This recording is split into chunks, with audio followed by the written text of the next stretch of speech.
Bienvenue sur Comme3Com, une production du blog wowcomcebo.fr.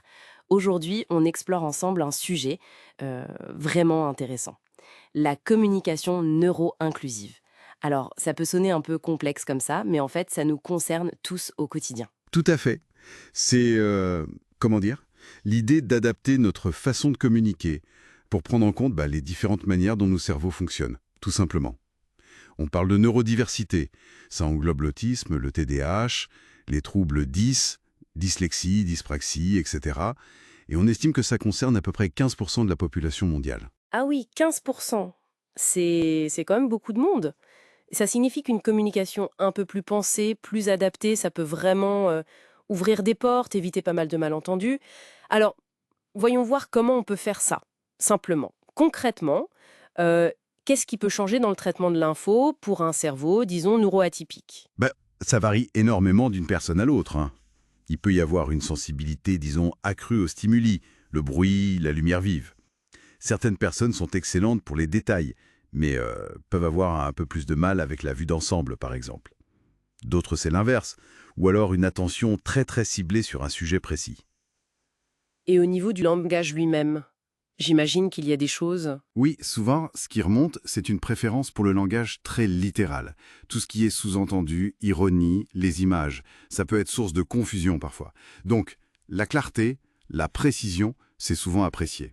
D'accord, je vois. Donc si on pense à l'écrit, mettons un email, un document, comment on s'adapte? J'imagine, phrases courtes, directes.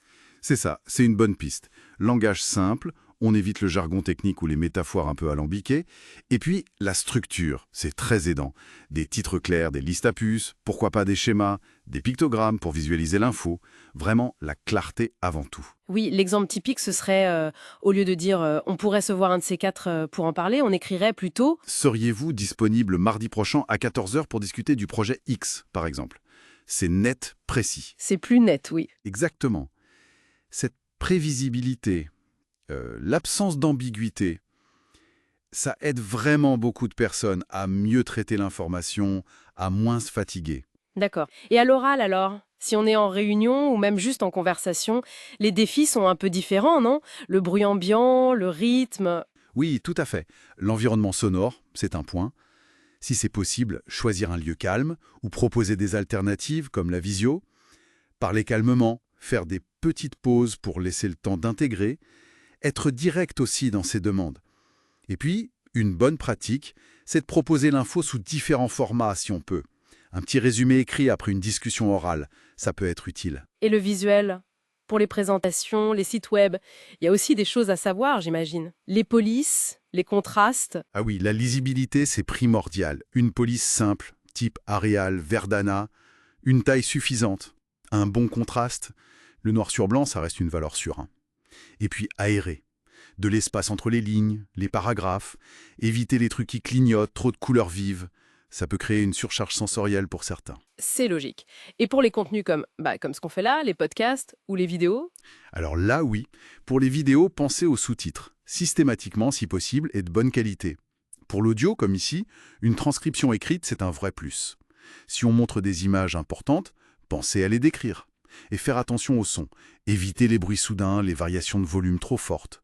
En fait, ce sont des adaptations qui, au final, bénéficient à beaucoup de monde, pas seulement aux personnes neuroatypiques. C'est vrai. On pense aussi à l'environnement plus général, réduire les stimuli, comme vous disiez, le bruit, la lumière dans un bureau, lors d'un événement, et laisser le temps de répondre aussi. Ça me semble important. Tout à fait. Respecter le besoin d'espace et le temps nécessaire pour traiter l'information, pour formuler une réponse.